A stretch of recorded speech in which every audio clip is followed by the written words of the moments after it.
আসসালামু আলাইকুম, বিসমিল্লাহির রহমানির রহিম।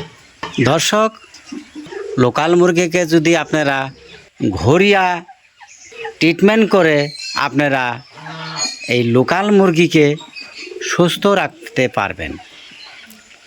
কথা হইল যে যখন আপনারা দানা বা চাউল যে কোনো খাদ্যই খাওয়ান, তখন একটি কাজ করবেন।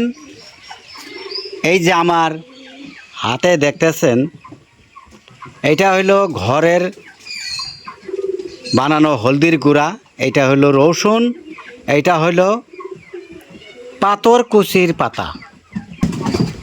তে যাই হোক, এগুলো তিনটা একসাথে, হলুদ তারপরে রসুন, প্রতিটি এক জায়গায় করে পাটার অপর পৃষ্ঠে পিস পিসে করে বাটবেন।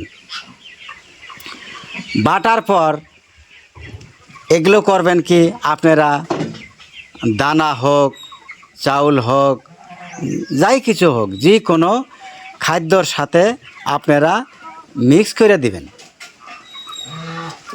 যখন এগুলা খাবো মুরগিয়ে, দেখবেন আপনার মুরগির কোনো ধরনের বেমার আক্রমণ করতে পারবে না।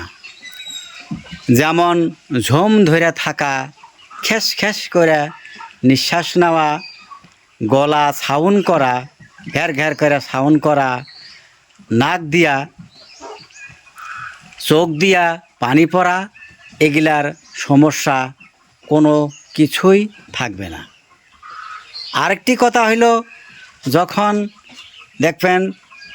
দেখলেন যে মুরগির মুখটা লাল হইয়া রয়েছে, তখন করবেন কি, জানা গেল তখন ডিম পাড়ার সময় হয়েছে, তখন মুরগিকে বেশি বেশি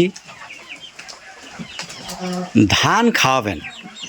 ধান, ভালো মানের ফিড খাওয়াবেন। দেখবেন ইনশাল্লাহ আপনার যেটা ডিমের পার্সেন্টেজটা সেটাও ভালো পাবেন।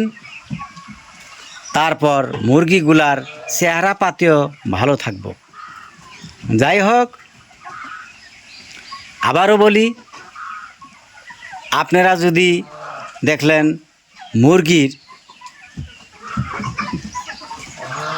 চুনা পায়খানা করে, চুনের মতো যদি পায়খানা করে, তখন করবেন কি,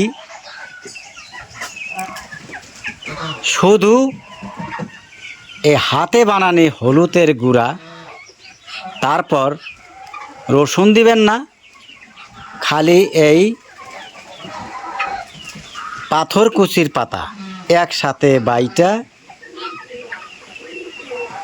গরম ভাতের সাথে মিশিয়া খাইতে দিবেন। দেখবেন আপনার মুরগির চুনা সাদা পায়খানা ভালো হয়ে গেছে। রক্ত আমাশাও যদি হয়, তাও এটা ব্যবহার করতে পারবেন। যাই হোক, এই বলে আমি রেখে দিলাম। আবারও দেখা হবে পরের ভিডিওতে। আসসালামু আলাইকুম।